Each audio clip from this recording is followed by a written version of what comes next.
G'day everyone, welcome to the Outback Packers Podcast, the podcast where two mates from all the way across the world have a yarn talking Packers football and the green and gold.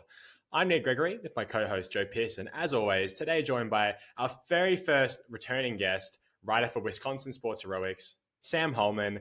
Sam, it's amazing to have you back. We're kind of in a very we're kind of in a period of transition here, and I think we're quite firmly in that with the news circulating with us recently. But how are you kind of feeling about the state of the team going into the draft? I mean, thanks for having me on again. First of all, it's kind of I didn't realize I was the first returning guest, so it's an You're honor the only one to that be wants here. to come back. We scared everybody else off. Yeah, but I feel excited about a lot of the talent on the team. Looking forward to seeing the rookies in their second year: Devontae Wyatt, Quay Walker, Christian Watson, Romeo Dobbs, all those guys, and then seeing how guys like T.J. Slayton and Eric Stokes, and a lot of the rest of the young guys on the roster kind of taking next steps, and obviously Jordan Love, seeing what he's got. All right, so that leads into the first question I've been asking everybody so far. Where are you on the Rodgers situation? Yeah, I think I've been pretty convinced, for a while, just with the way he talked after the season and all the interviews, that he wasn't going to retire. And I mean, obviously, I haven't watched all of them. I couldn't sit through that 2-hour podcast he did with Aubrey Marcus or whoever it is. So maybe there's something there that he kind of gave the vibes of retirement. But I felt like he's still got something to prove. I think he still wants to compete, and so I don't think he's going to retire. And just with the way he's talked in the past about me being more willing to finish with his career with another team. You hear the comments from Mark Murphy this past weekend, and just the language the team has been putting out, that pretty much this whole offseason so far. I think that he's pretty much gone. I think that they've moved on to him, and as of right now, it seems like that he's going to be going to the Jets. Yeah, I mean, I'm kind of in the boat. Well, I've been in this boat for a long time that I don't care what happens, just get it done. But I mean, it seems like it's pretty damn close to being over in Green Bay for Rodgers. I mean, the sad thing is he's always said that he wanted to play till he was 40. And this will be the year that he'll turn 40. So I guess I think the Packers really screwed themselves in doing the contract last year. Had they done it like 2 years ago, we maybe have been in a better situation if we wanted to move on from him. But having done the contract last year, the way they wrote it, the way they, pushed the money and all that around, it really hurts them one way or the other. But yeah, it's looking more and more like he's going to be a Jet. Hopefully within the next few days, we're going to find out for sure. I think he said to Brandon Marshall earlier that there is like a time limit set on it. So it must be one of those things that, if you want gone, you need to let us know by this time so we can make arrangements for you. If you don't want to be gone, then we're going to move forward with you. Because that's kind of been what the Packers have said all off season and that. If you want to be here, fine. We'll accommodate you to be here. If you don't want to be here, we'll accommodate you. We'll trade you. I think the only thing that they haven't told him was you pick a destination and we'll send you to that destination. I think it's been that we're going to go wherever we're getting the best deal. And I can't remember who it was, but I know somebody said that they wouldn't be surprised if there's like a last minute whole other team swoop in and try to make a better deal than what the Jets are going to offer.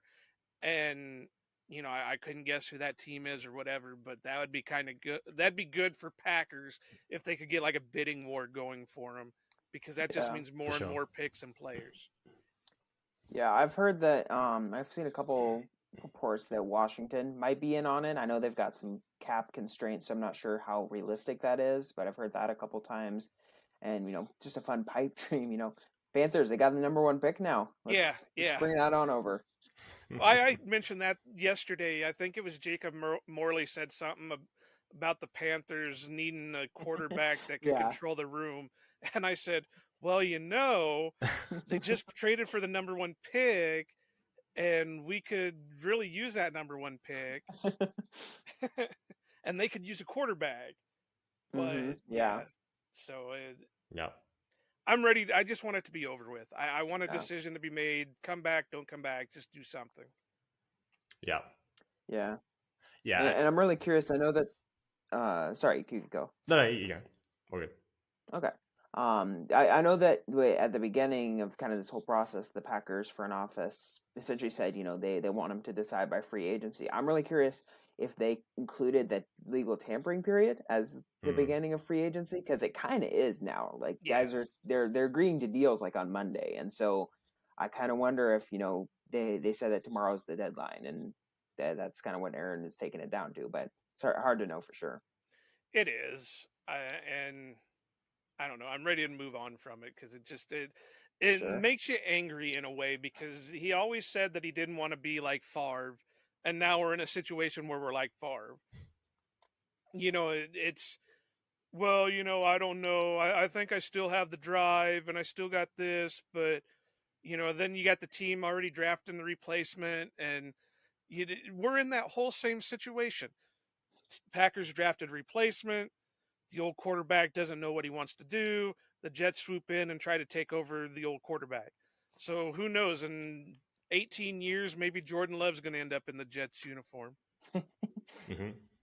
Seems that way. Yeah, kind of seems like that. Yeah. Yeah, it's funny. I've always been in the camp that he should have been traded last year, or I guess 2 seasons ago now. It's Yeah, but you're a Love homer. Yeah, he's my guy. I mean, but he's like, yeah, it's a tough position because it's pretty hard to justify not wanting to re-sign 2-time back-to-back MVP.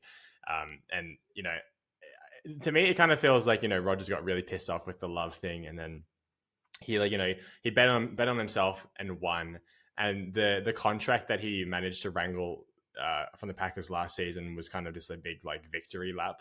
I mean, if you look at the way that it's been constructed is an amazing job by the agent, but I mean, what a grand way to fuck over the Packers. It's pretty spectacular just how awful this contract is for this team, and it's probably honestly one of the top 3 worst contracts in the league as it stands. It's pretty brutal. I mean, fantastic for the Jets. They get him for only 15 million cap hit, but I mean, if I mentioned this on Twitter the other day, I think the biggest reason why he's going this year and not next year is because if he stays for this year, his cap hit next year will be, I think, 100 million or something like that, no matter what. The dead money is just absolutely ludicrous if he sticks around for this year. So they really needed a 2-year commitment from him if he was going to come back this season. So I think that's probably the biggest reason, honestly, why I think he's going to go to the Jets, because he only really wants 1 more year. But yeah, I mean, I'm happy for him. I think I think it's basically it's a done deal. I really have a tough time seeing him come back to Green Bay. I mean, we all kind of see how different the energy is surrounding the situation this time around, and the lack of commitment from really either side. Yeah, it's funny, but I'm like you guys said. I think we all kind of agree. We're all just ready to move on and see what Jordan Love has. I mean, he looks pretty good in those those QB camp throwing highlights. So hopefully it translates to the field. Yeah. Yeah, definitely. Yeah. So let's get into the actual subject of this episode. This is the latest episode in the draft series. We're kind of going over different... We're going over the different positions. Joe's got a new soundboard, and he's been playing around with it the whole time. Damn right, I'm going to use it the whole night. So yeah, we're kind of going over the positions, seeing what free agents we should be scooping up, and whether or not we should be kind of kicking guys, or guys that you're kind of high on that we already have drafted. Devontae Wyatt is a fantastic one you've already mentioned, and then we'll get into the prospects. So I mean, is there anyone from free agency that you think we should be targeting, or you think will be coming back? Not anyone specifically I think will be coming back. I don't get a strong feeling that they want Jaron Reed or Dean Lowry, I think, is the other main free agent, back. I think they probably would re-sign them for cheap deals if they can have them, but I don't think there's it's not like either of them had career years like someone like Keyshawn Nixon did. Mm-hmm.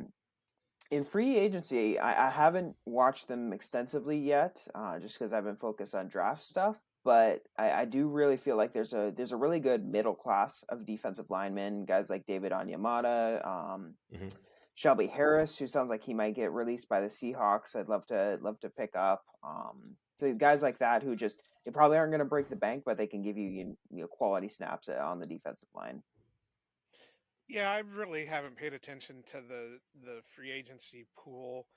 You've got a list of them here, Nick, and the only one really out of that I would have any interest in right now is Samson Ibukam. I liked him coming out of the draft the year he was drafted.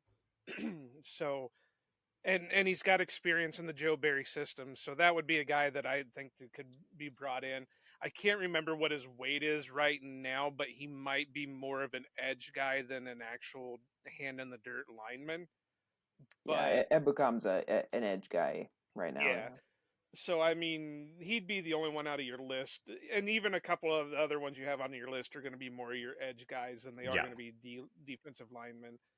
Ngakwe and Clowney, yeah, they're going to be more of your edge guys, and really, I don't think Clowney is one of those, like a long line of them, that he's good when he's playing, but he spends more time on the injured list than he does on the field. Yeah. And we don't need that kind of headache here in Yeah. here in Green Bay. So But Yeah, and there was some stuff this last season where he kind of it sounded like he got unhappy with his role with the Browns, like he felt he who wasn't getting on the wouldn't though? field enough. And I mean, if you're going to be potentially behind Rashawn and Preston for a part of the year, I don't know if he'll really be eager to come to some place where like Green Bay where he can't start. Right. So yeah. yeah, I mean, I imagine here with we're what 2 nights away from legal tampering in the new year, so I'm sure there's going to be a lot more cuts in that coming from teams trying to get under the cap.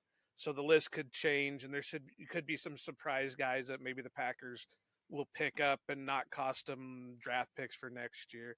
Because if they do move on to Love, they're going to want as many picks as they can get to start building the team for Love. So, Hmm. that we'll just have to see what the waiver wire leads to going into the start of the new year. Yeah, I mean, this team is not really in a position to be signing more than like 2 or 3 free agents max, and those are going to be like real cheap guys as well, including guys they're going to be bringing back. I mean, it's I think a lot of we only have 3 defensive linemen, 4 on a contract, including Jonathan Ford from last year. So they're going to probably be primarily building this just through the draft. But someone like, I don't know how much he's going to get paid. I mean, he's 29 years old, but I liked him when he was with Washington, Matthew Ioannidis. I really liked him, but I didn't really actually get to watch much of what he did last year. So if he's fallen off, maybe not. But based on what I had seen from him before, I like him. But yeah, I mean, there's not like, there's not really any kind of super big names I think we're going to be chasing after. But if we can find, if they do end up picking one, I think, I'm not even sure it's really necessary for the D line, not like some of the other positions that we have here. Yeah, I'm happy to get into the draft if you guys are now. Yeah, for sure. Yeah. Let's do it. So I always start this section by asking the guests, who is your like favorite? Who's your guy? And I'm 99% sure I know exactly who it is, but why don't you tell us about your favorite, your guy from Michigan? Yeah, Mozzie Smith, nose tackle or primarily played nose tackle, but he's actually the guy I had ranked second in the class behind Jalen Carter. And there's some, I could get there's flaws with a lot of like the top 5 guys, and so I can see different rankings. But for me personally, he's just got insane power. He's put up some crazy testing numbers at Michigan. Mm-hmm. He can rush the passer. He can still has some room to develop there, but he can already do some stuff there with using his footwork and his power to affect quarterbacks. And then he's just a dog up front. He's got insane strength. He can play multiple gaps. He can hold double teams. Basically everything you want from a run defender. Yeah, I kind of tried to cram a little bit of him in before recording tonight. and I didn't get too much. I mean, I saw that he had a good bull rush. He is strong, like Sam just said. He's got a good motor to him. He doesn't seem to take, there's no downshift to him. It's just full speed ahead. He seems to have longer arms because he can get the hand in the chest and drive the O-line back. The only thing that I wish with him was he was a little bit quicker off the snap. He seemed a little slow off the snap, and that could, in a way, if he doesn't work on it and can get quicker with it, that could hurt him in the NFL because he's not going to be going up against freshmen, sophomore, juniors. He's going to be going up against guys who have been in the league for 5, 6, 7 years, and he's got to have a little bit of a niche to him. Other than that, yeah, he looked good. I can't even think his size wise right now. I think he's 6'3", something like that. 320 pounds, really? That's what he was at the combine. During the season, his weight was listed like 337. So yeah, right.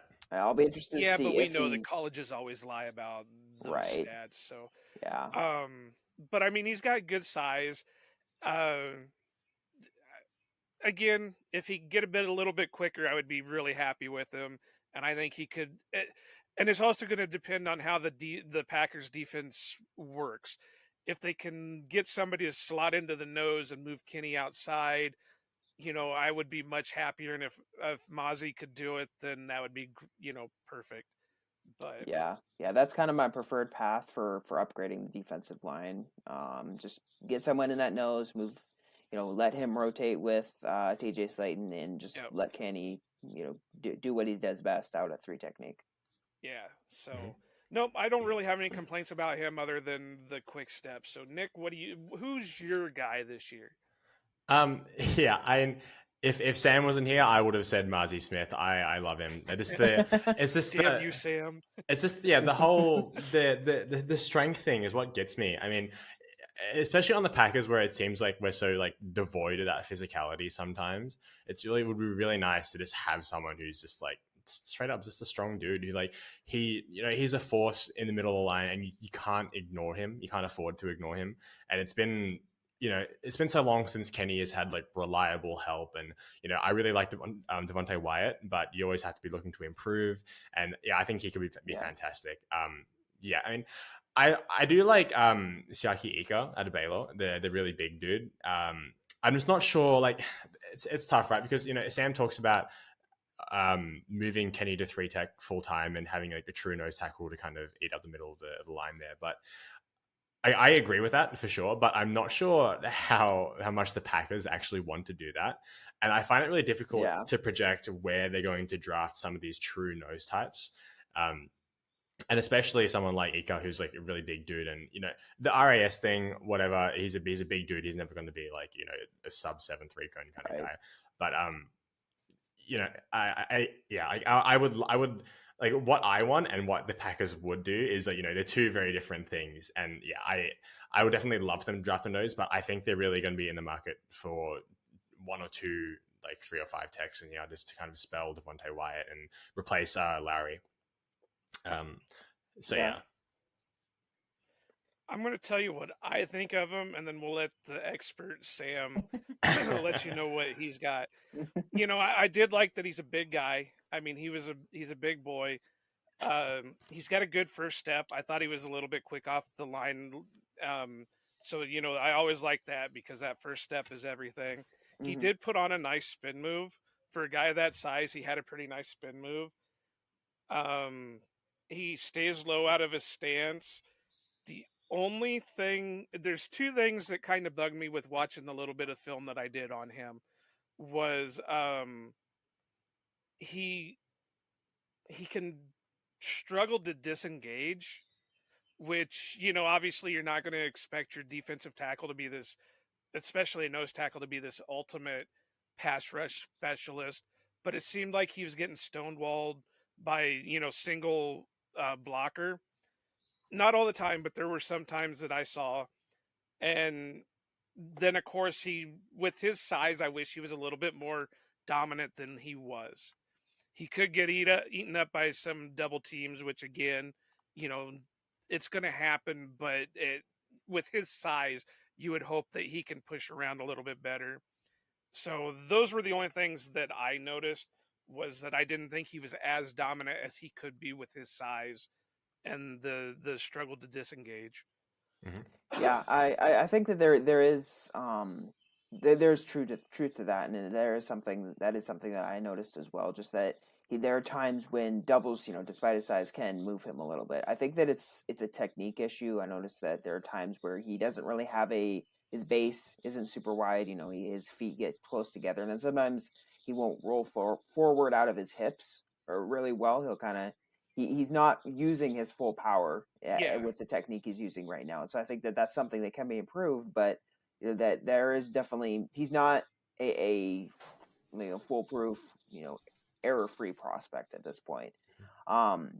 With the disengaging thing, I mean, I didn't notice that a whole lot. His arms are 32 inches around there, which is a little bit on the shorter side, but not too bad. I think that, unless he meets like a super long center or something like that in the NFL, I don't foresee that being a huge issue. But I think the double team struggling against that, he'll need to clean up some stuff with that in the NFL.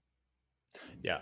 So it's a thing I've always kind of wondered, sometimes, I like to cross-reference what I see with like reports from other people and things like that.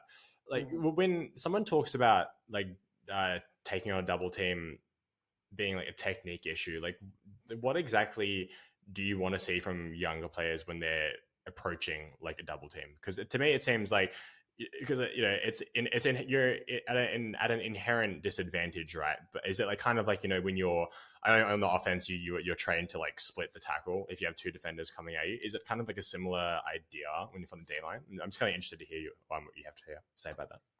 Yeah, it really depends on the type of block.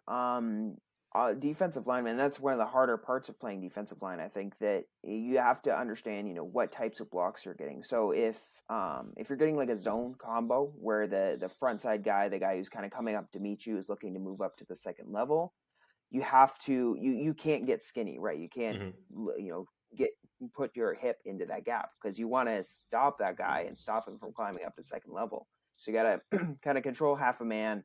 Even if you get pushed back a little bit, if I see that on tape, I'm not going to be too mad at it, because you're letting that linebacker just go free. Against, more power stuff where they aren't as looking to move to the second level as fast, that's when you want to get skinny. And with both, there's crossover with both. You want to have good hand placement. You want to control, especially when you're trying to control those downhill double teams. You want to get hands in the armpits of the first blocker. So the first blocker, I can't remember. I can't remember what the name of that blocker, what some teams call that, but there's the first blocker who will come up and try to get the guy, and then it'll be the second guy who comes in from the side, the drive blocker, who tries to get movement. And so you're gonna basically turn your hips into that drive blocker. If there's a guy coming in from my right, I'm going to kind of flip my right hip into that gap so I can anchor. And then there's just a lot that depends on the situation. So Sure. you might want to shed the guy that you're engaged with to make a play in that gap. You might just want to screw a knee into the ground to anchor more solidly and just let linebackers run free. So there's a whole lot that goes into it. I look at block recognition. Can you understand, what blocks you're getting and how you need to engage them differently? And then stuff like hand placement, pad level, which really is applicable to both of them in slightly different ways. But I think it starts with those technical things, and yeah, there's probably more information than is needed. And no, that's great. No, that's really interesting. Great. Yeah, that's cool. I mean, the only thing that I was going to say was what I look at, and like Sam said, it's not like an exact science with it. So you can't really, you can only go by what you know and what you can pick apart. The thing that I see is, can they handle the double team? And, I'm not going to get into the exacts like Sam can, because I'm not that technically sound on it, but, can you handle it? From my point of view, you want to be able to eat that double team so you can let your other guys make the plays. And that's where I was kind of seeing with Ika was that there were a lot of times that the double team was more controlling him than he was controlling the double team. And, that's what kind of bugged me with the size that he is. He should be able to get more leverage with being able to control that. I don't expect him to make a play out of it. If he makes a play, that's, an extra star in my book. Yeah. But, with the size, you should be able to at least eat the two blockers to let your linebackers or your DBs or whatever come in and make that play. So that's what I look at. Yeah, that's interesting. And there are definitely situations where size, it can only go so far. You got to be technically solid. Yeah. To succeed, especially in the NFL where everyone's going to be physically dominant. Yeah. And like one guy, we might talk about later, Colby Wooden out of Auburn, he's 280 pounds and he's controlling double teams because he has good technique. And so that kind of stuff, it's definitely something to watch. It's definitely something that can make a big difference. Mm-hmm. Interesting. Yeah. Well, yeah, that's really interesting. How do you feel about, so, this is kind of a guy that I really liked, but I didn't think the Packers would draft him at all. Kalijah Kancey from Pitt, the Aaron Donald clone or wannabe. But how do you feel about someone like him who's a bit undersized, but still quite technically refined and a skilled rusher? Yeah, I mean, I think that, like you said, it just with his size, the Packers don't typically draft guys who are outliers like that, and so it's probably a moot point. But I like him a lot. I mean, pass rush is king, so a guy who can rush as well as he can, just not only technically really proficient, but just high energy, a lot of explosive athleticism to his pass rushes. I think that there's a lot of value in a guy like that, even if you have to scheme around some of what his potential deficiencies in the run might be. And I think that the run and stuff, he will be limited in that. Just his arms are super short. I think 30 inches is what he measured in at the combine. That's the biggest issue to me, not just his size, but just his arm length. He's going to have trouble locking out and shutting blocks. But you can scheme around that. Just give him one gap and let him use his hands to stop guys even getting a grip on him, and just let him shoot gaps and make plays in the backfield. Yeah. He's one of the guys that I really liked, but he is on the small side. However, I think he could go. He's one of the guys that I have wrote down here that could go the Rashawn Gary route, and instead of being a down lineman, maybe drop. At the combine he measured at 6 foot, 280 pounds. Well, Rashawn Gary is 275, 277, somewhere around there. So even if this guy, if Kancey can drop, 5 pounds, he could be, an outside edge rusher for the Packers in the kind of Rashawn Gary mold. And I think he could thrive in it. I mean, one of the things I wrote down in my notes is he's an interesting prospect because he played both inside, hand in the dirt, and outside standing up. So that means he's already got an idea on how to do either or, depending on what the team's asking him to do. So, I don't think the Packers are going to take this guy in the first round unless they really believe that he's going to be the second coming of Rashawn Gary or whatever. Yeah. But, he has a quick first step. I thought he shot the gap pretty good. He's got a good bull rush to him. He stayed pretty low. And like I said, I think he could be an interesting edge prospect more than he's going to be a defensive line prospect. Right. Interesting. Yeah, that would be interesting. I think that you would still have to scheme around him a little bit because you can't really trust him. With the way that they play their edge guys a lot is they have to, set the edge and then control the inside gap as well. And so I don't know if you kind of like on the inside, I don't know if he has the length to do that, but it could definitely be a situation where you're able to use his disruptiveness a little bit. It's more easily accessible on the edge. That would be an interesting kind of move for the Packers to make. Yeah.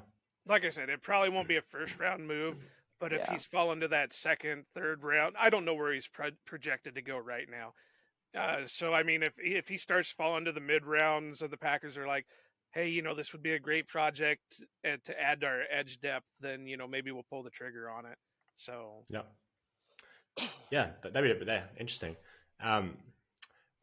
Yeah, cool. Nice. That was really cool hearing about those guys. How do you feel about this kind of day two range? I mean, I've kind of noticed this with like a lot of the positions in this draft is that there's such a rich day two range. And I mean, it's inevitable that some of these prospects will fall out of that. But yeah, there's guys like Keanu Benton, Broderick Martin, Zach Pickens,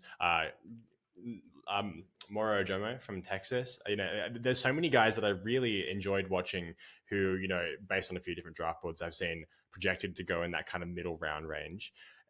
Who are you looking at for there from the Packers? Because I think that's probably a range where they would realistically actually pick someone. Okay, Yeah, this is gonna hurt me. Oh, I'm go sorry, ahead. Sam. I gotta do this. This is gonna hurt me, and people are gonna wonder if I'm being held by gunpoint or something by saying this. But I did, and I can't even say it. I mean, it hurts my mouth just trying to form the words. But I did like Keanu Benton out of that school in the north that I don't like. You know, he did good size, good hand usage. He played the run well. He gets his arms up to bat the passes, bat passes down, so he's got, instinct. I thought he had a good set of pass rush moves, good first step. He's got the strength, and he pretty much terrified the whole Senior Bowl. Yeah. They, Yeah. nobody wanted to mess with him because he was just tearing it up. So, yeah, that scarlet and white school up north prospect, yeah, it hurts. Yeah, for sure. I like him a lot too. And I think he is kind of definitely in that day two range. I feel like I've seen at least one mock draft where he kind of went towards the end of the first round, so he might be climbing a bit. But yeah, like you said, he's one of the most interesting pass rushers I think in this class, just because he's got the moves, and then his hands are just jackhammers, man. When he clubs a guy, they get rocked, and just I love seeing those violent hands, and combined with the moves that he's got, understanding of how to rush the passer, and he's got some explosiveness. He was able to get into the backfield and blow up some runs from nose as a nose tackle in Wisconsin. So yeah, and also something I really love about like line prospects is the wrestling background, which he does have. I think he had 46-2 record in high school, and he played D1 wrestling. So you love to see that in the lineman.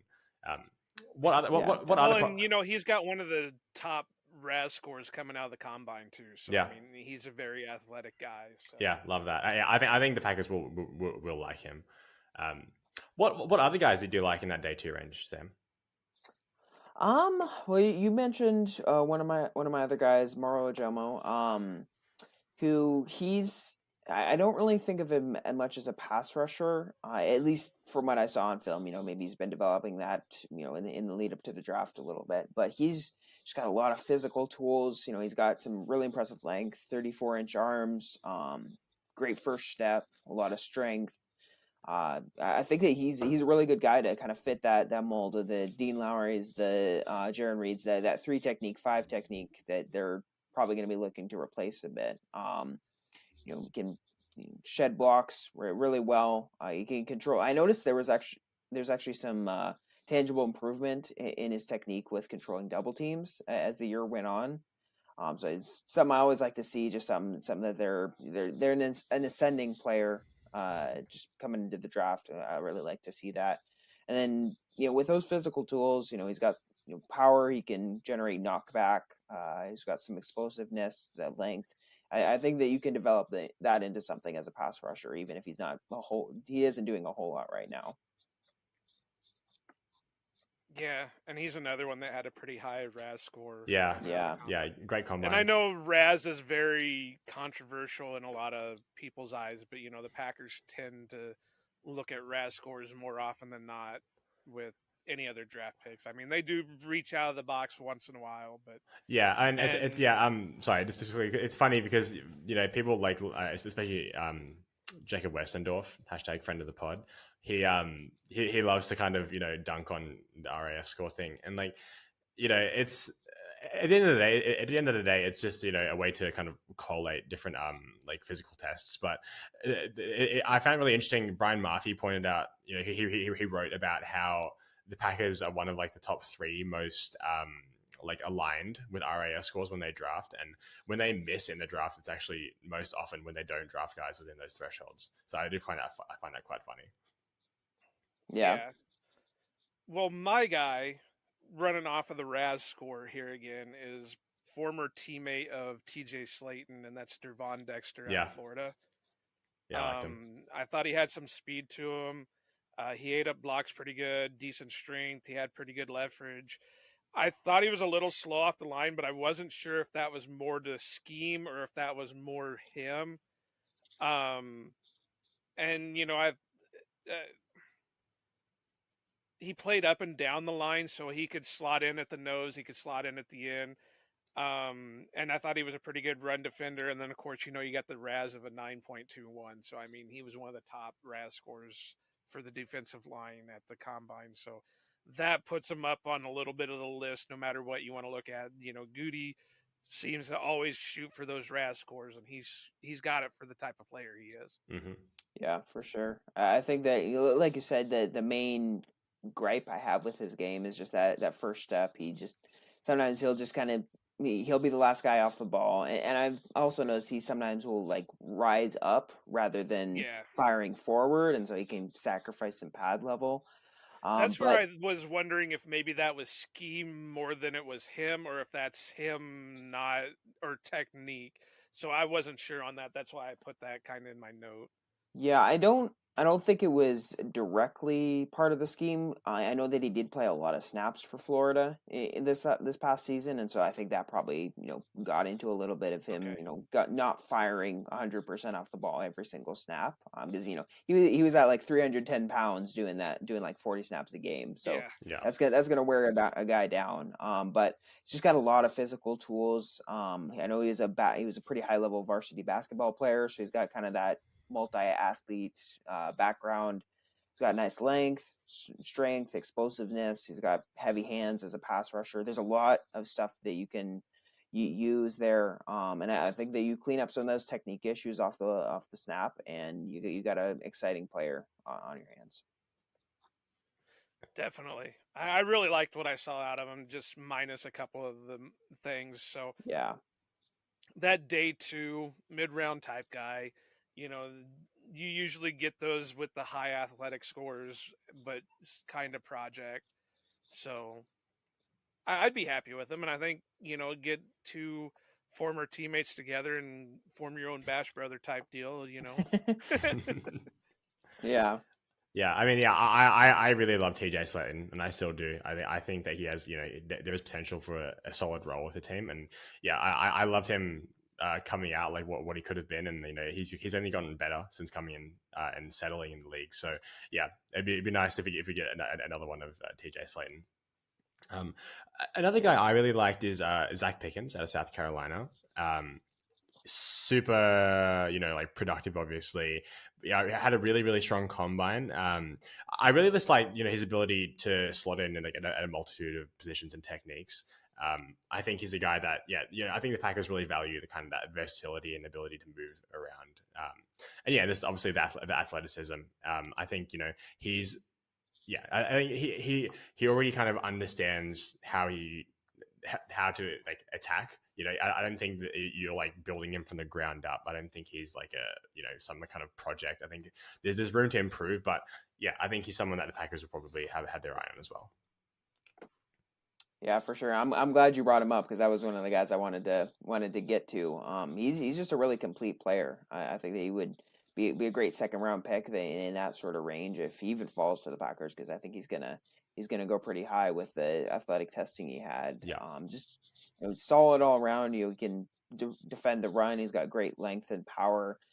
Pass rushing is where he really stuck out to me. He can just attack offensive linemen in a lot of ways. There were a couple times with undersized centers, like I think against University of Kentucky, where he would just drive them into the backfield, bull rushing them. And then there were times where he would, use his hands more, use chops and swipes and mix up his footwork a little bit with jab steps and stutters and that kind of thing. It just when a guy has that many tools in the toolbox, I always feel really nice about where he can go in the NFL, especially with those physical tools, that explosiveness, that length that he showed in the combine. Yeah, I'm gonna be honest. I really didn't get to watch him just because I couldn't find any good film breakdown on him. So I'm just gonna agree with you guys. well, I do know a guy on Twitter who does film breakdowns of D-line, actually. Yeah. Is there anyone else that you want to talk about here? I was kind of curious to ask you what you thought of Roderick Martin out of Western Kentucky. Yeah, he's an interesting guy. I think that there's some physical tools he's got there. He's got some quickness off the ball. I didn't love a lot of his technique stuff. Felt like he get a little high. His hands, his hand positioning wasn't great at times. There's some pass rushing stuff he can do. It's kind of interesting. There's kind of this weird group of sort of undersized nose tackles in college, like him, Scott Matlock out of Boise State. I think there's another guy, Dom Peterson out of Nevada, where it's just like they all kind of have the same build and same kind of general play style. But I don't know. I wouldn't put him as a day 2 pick right now. Just Right. I think there's a lot of technique stuff he needs to do, and questions. Where will he fit in the NFL? But he's definitely got some physical tools, some explosiveness. There were some flashes of pass rush acumen that I really liked. And to be upfront, I haven't gotten a whole lot of film on him. He was kind of one of the lower guys on my list, and so is just starting to watch him this past week. So liked some of the stuff I saw, but I think there's still some stuff that he could develop in. Yeah. Joe, how do you feel about the very late range of this draft? I think there's quite a few guys who are, projects and in kind of there's stuff to work with here. And I think this is also, where Green Bay will be looking to draft some of the depth here. Is there any guys that you got excited about in that late range? Well, like I always try to preference, I struggle trying to put these guys in a round just whatever. So, I'm going to make that a soundbite one of these days. Disclaimer, I don't put these guys in rounds. But you got Morrow's teammate at Texas, Keandre Coburn. Solid first step, strength, it looked good. I thought he disengaged from blocks pretty well. A big-bodied guy, big motor, or good motor. I thought maybe he needed to get a little bit lower in his stance and when he shot off the snap. He has workable pass rush moves, but they're not the greatest. And of course, he's got a low RAS score, so sorry, my voice is kind of breaking here. So I don't know if he's got the ability to get any better or if he's just going to be a rotational, type guy, or maybe he just doesn't test well. Kind of like a Kingsley from last year. Didn't test well, but really showed up on film. So that's one of them. Another guy that I got is, and you got him on your list, is I'm going to butcher this name, Jacqueline Roy Wall, something like that. And he's another one, good size, strength seems to be there. I don't think he's going to be much of a pass rusher, but more of a block eater. He can get some push, but struggles to disengage. And I think he gets caught out of his stance a little too much. I don't know if that's because he wasn't getting, the plays weren't getting to him right or what, but it seemed like every other play he was standing halfway up. And as soon as he went down in his stance, they were snapping the ball. So it didn't seem like he was ready a lot of times. Yeah. Those are honestly two guys that I really like is kind of later, day 3-ish, nose tackle type guys. Jacqueline Roy, he's a really interesting guy. I really like him. He's kind of like a discount Mozzie Smith, Mozzie Smith at home. where he's got he's got some power. He can do some nose tackle stuff. He can eat double teams, control multiple gaps. But he's limited as a pass rusher, kind of like you said. He really relies on his power, on his bull rush. He'll do some stuff where he kind of get a bull rush going and then pull the blocker, push pull move, or there's a little bit, there's some variation to his pass rush game that I like to see. But it's probably something he could develop, and he's kind of an interesting guy because I thought that he showed some flashes of explosiveness, where he can kind of penetrate upfield a bit, not just be a traditional nose tackle. So that that's something I really like to see. Where he can move around a little bit. He can play a little bit of like a big three technique. And then Keandre Coburn, he's a really interesting guy too. I feel like I've kind of tagged him as like a guy who's going to become a fan favorite if he's drafted by Green Bay, because he's built like a fire hydrant. Like he's only he's like 6'1", 6'2", so he's a shorter guy, but he's 340 pounds, so he's massive. His nickname is Snacks, so we can get a Snacks on our team again. There we go. Yeah. And he just seems like an all around likable guy, and so I'd really like to see him get with the Packers. But he, kind of like you said, he really does a lot of stuff well in the run game. That's kind of mostly all he can do at this point. I really loved his work defeating double teams. I think there was a game against TCU. Steve Avila, one of the better guards in the draft, he did a really good job, not only controlling double teams with Avila and other offensive linemen trying to get movement on him, but then also, getting stacking and shedding offensive linemen in the run game, where he's trying to control, gap and a half kind of that style of play. Like I said, kind of a limited player. I don't know if he's ever going to be able to do get a bunch of penetration in the backfield, or get a lot of pass rush. I think when he gets in pass rush situations, he's pretty enthusiastic, but he doesn't really do a whole lot. But he's a fun guy to watch, if a little bit limited. Well, you know who else had the nickname Snacks that was an undrafted that had a long career in the league was Damon Harrison. Exactly. And, if we can get another one to even put up half of what he did, then, I've always loved Damon Harrison just because he wasn't local living, but he went to the college only like 40 minutes from where I live. So, I always loved that rep there. But, I really liked him. There's a couple other guys that I can mention here. One is,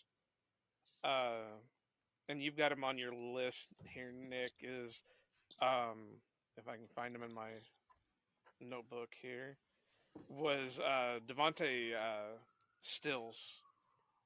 Dante Stills. Dante Stills.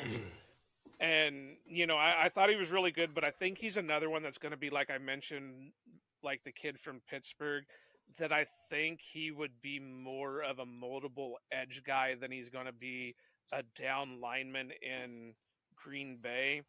Of course, you got to go with the RAS score, which is an 8.44. He's quick off the snap. He has 3-4 experience, good motor, long arms, average height, but a little bit of light in the weight. And I thought he was pretty good with the hands, so he had really good hand usage. I got a quick look at him before coming on tonight, so I didn't really dig deep into him, but I thought he was he could be somebody like Cansey out of Pitt that could be converted into the Rashawn Gary mold. And then my last one that I'll do, I got two more, but I'll only do one more. Taron Vinson out of Ohio State. I didn't get to watch I him. thought he had a good first. I think he had a good first step. He stayed pretty low. Might need to add a little bit of weight. Good initial punch. Not a ton of production. Had a good motor. Gets good pass rush. Push, but needs to work on his disengagement or his pass rush moves. But he could be another guy in the later rounds that could be coming in as a depth / project. Yeah.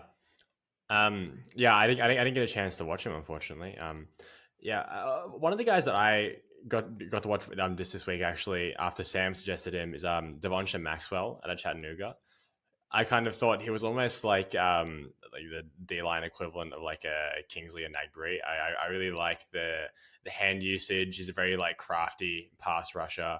I don't think that he offers like a heap as a run stuffer, but yeah, I just really love his ability to like manipulate offensive linemen. I feel like he has one of the better understandings of hand usage in this class, from what I can see and tell. I mean, what did you think of him, Sam? Yeah, I mean, I really liked him. I think that pass rush his skill is what really sticks out.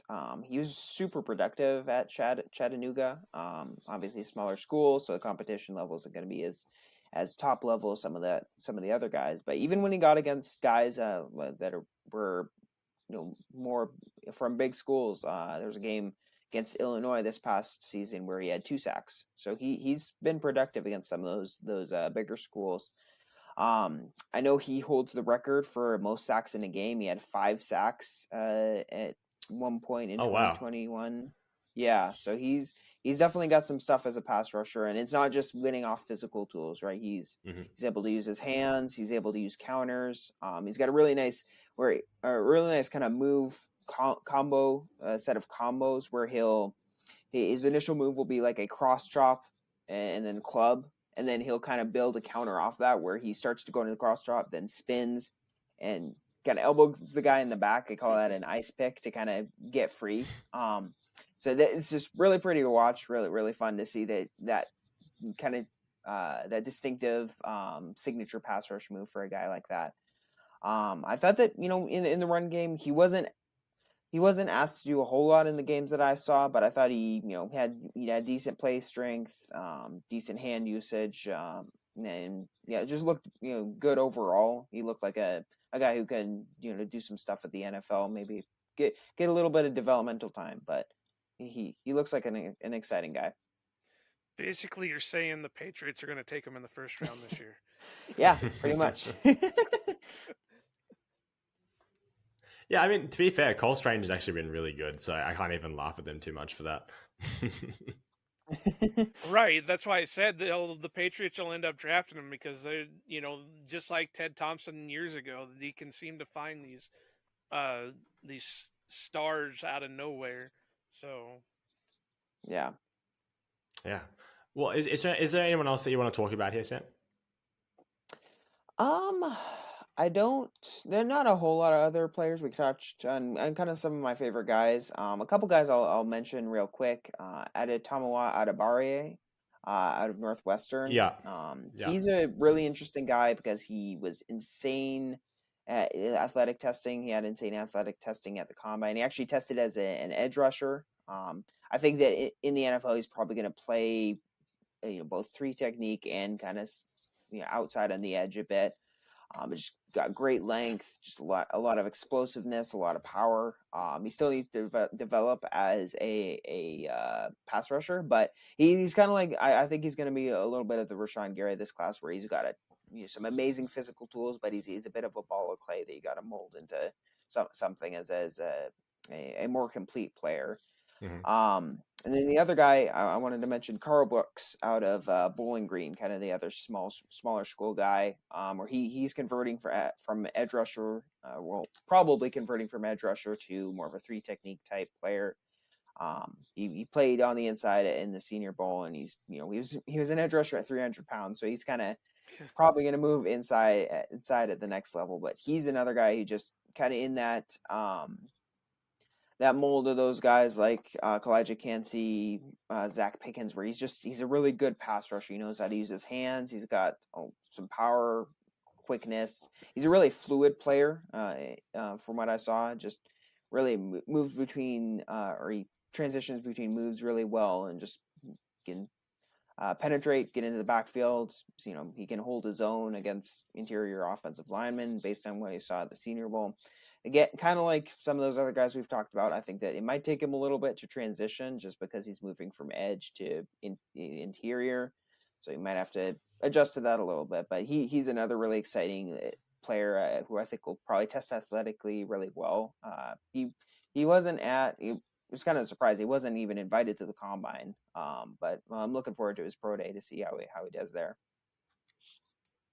Yeah. I really like Adetomwa Adebare. Yeah, I probably butchered that, but yeah, that was one of the guys that I thought. It's a shame we didn't get to talk about him on the Edge episode. But yeah, I think that he's someone who could legitimately be a great round 2 pick or round 3 pick if he even lasts that long for the Packers. Because yeah, I think he's kind of exactly what they love ever since especially since Goot took over. He's kind of like very much exactly in that mold of what they want from an edge rusher, and with the ability and versatility to move around, with a bit of development. I think he's the kind of guy that they would love. Yeah. No third round picks. We put our foot down. No more third round picks. Yeah. So you got to hope you get him in the second, or he falls to the fourth. Yeah, exactly. Someone's got to break it eventually. It hasn't happened in 12 years. Well, I'm not even 12 years old, so weird. Well, yeah, that's beside the point. Yeah, well, if you guys are happy to wrap it up here, I don't have anyone else I'm keen to talk about. Yeah, I don't think there's really anyone else that really stuck out to me. Yeah, I mean, I've got one last guy I can talk about, but it's not really. I don't think I've had a lot of good things to say about him, so it's just better off not to talk about it. Well, now I'm curious to hear who it is. Well, I mean, I won't say that it was horrible. But the kid from Mississippi State, Cameron Young, I thought he was a little high in his stance. He did have good size. He's good off the snap.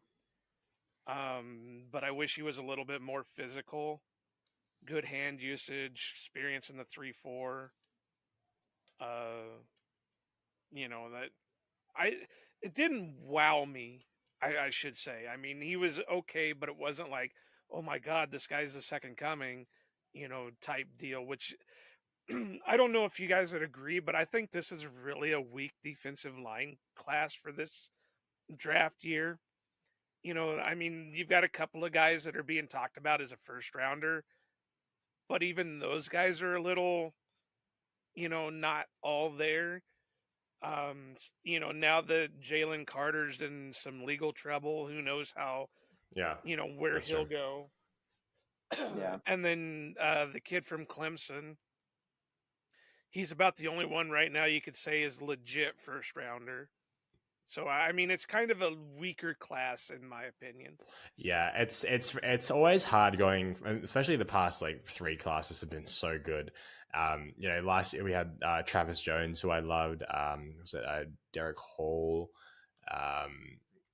Obviously Jordan Davis and Devontae Wyatt. But yeah, there was so many great prospects that I really loved in last year's class. I think, I think this class still has its somewhat gems, but it's just a weaker class overall. I think it's really hard to kind of compare, especially with what we've had recently. Yeah, I think that there's the one really blue chip guy. I think you have in Jalen Carter, and I don't think, unless there's more charges that are brought against him, I kind of doubt he'll fall a whole lot just because his talent is so impressive. But we're really after that. I mean, I really love Mozzie Smith, but I know other people don't have him ranked super highly. There's like 4 or 5 guys after Carter who I've seen, ranked anywhere from like the first to second round. And I can see, arguments for all of them going, later and being like second round type prospects. Because they're, shortcomings. I can see shortcomings in all of their games. I think that there's not a whole lot of like clear first round picks in this defensive line class. I do think that there's a really strong like day 2 class where there's like that band of guys. We talked about like Benton, Carl Brooks. I would put as a day 2 guy. Zach Pickens, Javon Dexter. Those guys. There's like 5 or 6 guys who I feel comfortable taking in the second round, and so I think that's where the strength of the class is going to be. But yeah, there's not a whole lot of like blue chip prospects in the first down day 1. it's going to be a weird first round anyway, because there's so many positions that are like Sam just said with the defensive tackle. There's maybe one or two guys that are legit first rounders, but the rest of them are more your mid to late round guys. So it's going to be an interesting way to go with the draft. And I'm not going to say Jalen Carter is going to fall too far, but if Laramie Tunstall fell 11 picks for just a gas mask bong, video, Carter's going to take a little bit of a tumble just because he's being linked to an automotive death of a teammate, while they were racing. So it's going to be a bad look, but, hopefully he can learn from it and, he won't take the, what was that kid out at LSU a few years ago? Lyle Collins. Yeah. That was a fair while ago. He was the offensive lineman that was being questioned about like an ex-girlfriend's murder. He had nothing to do with it all, but he dropped all the way out of the draft just because of those questions behind it. Yeah. Okay, interesting. Yeah. It's kind of funny, right? Because I mean, you look in the past couple of years. I mean, I'm still kind of shocked that nothing has ever come of this stuff with Micah Parsons. you know, like that was pretty crazy. I mean, to a lesser extent, Devontae Wyatt. And I guess it's really kind of tough. I mean, it seems like a lot of these Georgia guys, to be honest, have. I'd say just character issues, but it seems like they get caught up in a lot of these things. But yeah, I mean, it is really funny how I think also the league was really weird about drugs for the longest time. I mean, about weed for the longest time. And I guess it's kind of getting better now, but yeah, it is kind of like very strange to see how they handle these things. And, obviously we're not that far off from the whole Deshaun Watson thing. And it's just, it's very strange how they kind of decide to judge players on what's happened in their past. Yeah. The penalties for certain things are definitely weird. You have Josh Gordon, who got his whole career screwed up just because of weed. Yeah. But you've got guys like Deshaun Watson who are getting fully guaranteed money after all the shit that he pulled, or guys knocking out their girlfriends that are only getting like 2 games. Yeah, it's screwed up, but that can be a whole other podcast. Yeah, definitely. Yeah. Well, before we finish up here, Sam, is there anything of yours that you want to plug? I mean, obviously you're doing the kind of series of like draft clips and things like that, but any pieces you've been writing, etc., you want to talk about? Yeah, I mean, the big thing I've been working on for the past couple months, really, I'm working on the defensive line rankings for the Cheesehead TV draft guide. So that's kind of been the big thing. I'm obviously still doing some stuff, still writing for Wisconsin Sports Heroics. I was planning to do a couple more free agents before the free agency period actually hit, but time kind of ran out, and so I'll probably wait a little bit to see who goes in those first couple days, and then maybe write up some guys who are going to be more affordable that the Packers might be able to snap up, or if the Packers sign someone early on, maybe write some film type articles on them. Mm-hmm. Yeah, awesome. Yeah, sweet. Well, as always, guys, you can find us on Twitter. You can find Sam at Sam_D Holman, myself at Nicholas GRGR, Joe at Iowa_Joe86, the podcast at Outback_Packers, and on Facebook now. Until next time, we'll see you later.